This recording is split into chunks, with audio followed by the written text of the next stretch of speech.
Brothers and sisters, wagwan, wagwan, bless, peace and blessings, Rastafari, thankful to have you here, greetings, and as always, yours truly, Prophet Williams, man, just um, bringing another message, some, as always, I have something that I need brothers and sisters out there to understand. And white people, this message is really for white people.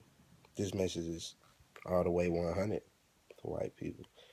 Is white people don't have black friends, pretty much. You know, white people. It's a shame. It's really a crying shame that after all of this time, white people still really don't know black people. White people still don't know black people outside of their jobs. We're not talking about your coworkers and the friends that you have at work, those that you call. No, we're talking about real black friends. You know, those that have a stern opinion, and a firm opinion on the system of white supremacy or America, United States, whatever you want to call it, whatever flag that you would like to fly, whatever false flag you would like to fly, shall I say. And it is a crying shame that after these hundreds and hundreds of years that white people still just are ignorant of who black people are, pretty much, and the foundation that we have established in this country, the morality, the morale, the love, the balance, the harmony which we have given this nation without colored people and African people's influence in so many aspects of history and society. You know, without this presence, without that African culture, presence, touch, and flavor, America, what would it be? You know, and I say that white people don't know black people. It's mainly a result of education, of the American Western educational system, and the way that it is systematically kept everyone ignorant, not just black people. It's robbed black people essentially of knowledge of self, of knowledge of ourselves. But in robbing us of knowledge of ourselves, they have robbed the world in knowledge of itself, thus robbed the European in knowledge of himself, of great knowledge of himself. And the great flip side to what I'm saying about white people still don't know black people is black people know white people 100%. You know, because we have to. We totally understand black people. So many, actually, now we have more black people that identify more with the white European or American um, um, way of life and custom, you know, more than our own original African culture and ancestry, you know. And that's as mainly, as I was saying, the result of the American educational system and Western educational system keeping us ignorant of the foundations that we've sown into America, and the deliberate, systematic, continued war, not just slavery. You know, we need to understand slavery as the epitome of war. You know, 400 years ago, what they did to us, that was the epitome of war. That's apocalypto. You know, that's after you take a people and you make, you know, the remaining people human cattle. You know, they pretty much ran Africa down. Africa has been cut down all the way around from Kemet or Egypt, whatever you want to call it. All throughout Africa has been exploited. You know, up and down from the Congo, you know, to the Sudan, everywhere. You know, everywhere in Africa now is being oppressed and exploited by every race of the world. We have no friends. Dr. John Henry Clark said this. You know, I mean, we have no friends. The African pretty much has no friend, and so, you know, it ties into gang violence, and you know, the gang violence being a really dysfunctional military establishment, because the gangs are really supposed to be our military. The gangs essentially originated and evolved out of oppression, and you know, it was neighborhood resistance against the oppression that was, you know, the white community. But now, I guess ever since, that was BC, that was before crack, you know what I'm saying? But ever since, after dope hit the streets, AD, after dope hit the streets, it's been hell ever since. And, we've been at war with each other over money, and, we've lost the concept of business. We've totally lost the concept of business and organization, of business and organization. That's what these gangs are supposed to be, because I mean everything they have is a gang. The police, the FBI, every alphabet organization they have. An organization is a gang, basically. A gang is an organization. It's just less organized. If a gang would organize itself, it could become a legal organization or whatever. But and that's what separates business from the gang shit. You know what I'm saying? Organization. And that's why, like just like in Georgia, I don't know about in any other states, but because every state's laws are different. Every state's laws are different, but in Macon, Georgia, we have gang laws. You understand? And to how to evade gang laws and how to trump gang laws and all this foolishness they got going on is you got to put money into what you're doing.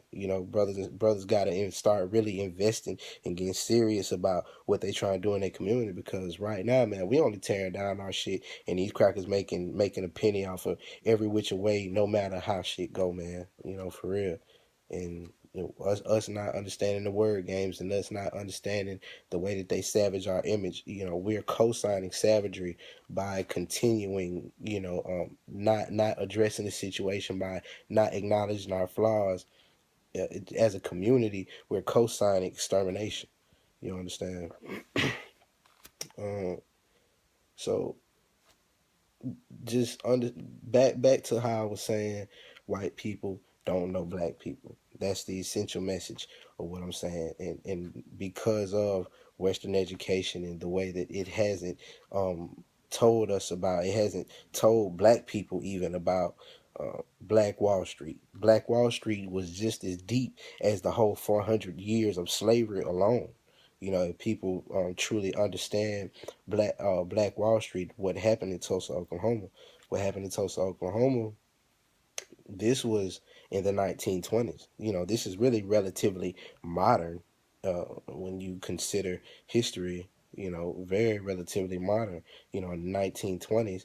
After the 13th Amendment and all the so-called bull jive that they was throwing out there, and the illusions that they was throwing to black people, trying to make them um, give them the perception that they were free in America, or they were a part of society, a part of this society or whatever.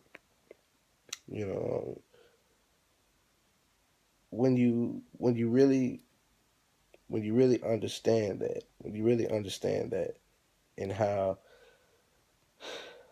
the Tulsa, Oklahoma, in Black Wall Street, they flew military airplanes over Black Wall Street. Black Wall Street was the most industrious, thriving community really in America at that point, and there was also white people there in Black Wall Street, a few white people that always understood, and there always were a few white people that understood and were fighting for black people as well, but when you in Black Wall Street, you have a black area in Tulsa, Oklahoma, predominantly black. Probably, I would say roughly 70-80% black, probably more than that, 70-80% black, we'll say, you know, and thriving in all of these different industries, from airplanes and bus lines. We had hospitals, schools, research centers, theaters, you name it, man. Our own shopping centers and plazas. We had our own everything, airports, all this good shit. And it was after World War II. It was after World War II, and white people were coming back, and they were poor, but they still had the weapons that they had from the war. You understand? And they knocked the whole shit down. It was hate and greed and straight up racism, and old school straight up white supremacy and racism, hating on black people and their industrious thrust and ways, when that was just the natural order of how we did shit. That's why they brought us here. That's why they enslaved us, because they had never seen the people who could cultivate the land like we did. You understand? Everywhere we went, there were pyramids. but Europe. Understand this. Europeans, the white man didn't come on the scene till just, probably 1,600 to 1,000 years ago or some shit like that, whatever. You know what I'm saying? But even so, he let you know that when he first came into being, they thought that they could sail off the planet. Just 600 years ago, white people thought that they could sail off the planet. Thought they could. So, and these are the people in control now. But understand how everything, there are pyramids everywhere. There are pyramids in Mexico, pyramids in Asia, pyramids in Africa, pyramids everywhere, pyramids in America. You know what I'm saying? America is, Mexico and America are the same thing. We'll get to that some other time, but pyramids everywhere but Europe, showing that black people navigated across the whole world, giving this knowledge and this science and, and so much more, trading with other religions and cultures and people, well before the European was on the scene and all this. So this is why they enslaved us in the first place, because we were the ones who knew how to cultivate the land more than anybody on the planet. You know what I'm saying? And so once they got a hold of us in America, that's why America is so great, just like I was saying at the beginning. So many things were made by black people that white people or black people probably don't know. The refrigerator was made by a black man, the lawnmower, the lawn sprinkler, the first open heart surgery, the gas mask, the stoplight. The black man is responsible for world safety with the stoplight. The same man who made the gas mask made the stoplight. And it's like, think about the the the true scientific natural engineering, the natural engineer, the true chemist and scientist that we really must be to come up with something as intricate as the gas mask and the stoplight post slavery. Post slavery, we was inventing stuff in slavery, and they were just taking our inventions because we were considered property. So we didn't have the right to our own inventions anyway. So you had fake motherfuckers like Thomas Edison, fake cats like Thomas Edison taking our shit and claiming ours for theirs, when they owned slaves, and they were just stealing our genius and our science. You understand?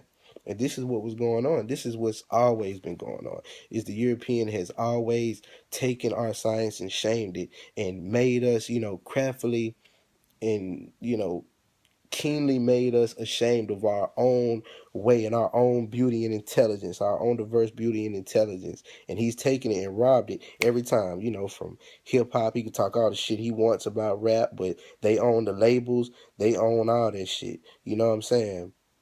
Talk as much shit as they want about damn whatever they want. Talk as much shit, anything.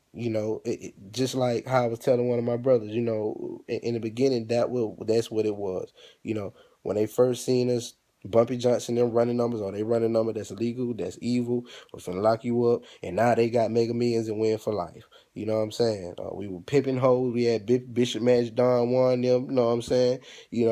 Oh, you pimping hoes. You the American pimp. You illegal. You evil. Next thing you know, porn and damn Playboy and Hugh Hefner is the biggest industry, the $1 billion industry in America. You understand? And now selling weed is they new shit. Locking brothers up for selling weed. Oh, you trapping, you selling weed, or product manufacturer selling whatever bullshit. And now they got fucking, this shit is weed is legal in 20 some states now. They got doctors selling this shit, giving you a prescription and fucking, got doctors selling it and got dispensaries and shit. You know what I'm saying? Putting dope in your hood and then lock you up for selling crack. You know what I'm saying? But this is the bullshit that we've always gone for, because we have not charged these motherfuckers with the true justice that must be struck in this bitch. It's just, man, it's just straight up and down, man. It's just straight up and down. If I'm lying, tell me I'm lying. You know what I'm saying? But I know I'm not. I know I'm not speaking. I'm not talking this shit for me, man. I'm just straight dropping facts, man. White boy shoots up the Batman theater, Dark Knight Rises, and he makes it to the police car and he goes to court. Black child, unarmed, resists a police officer and gets shot 9 times.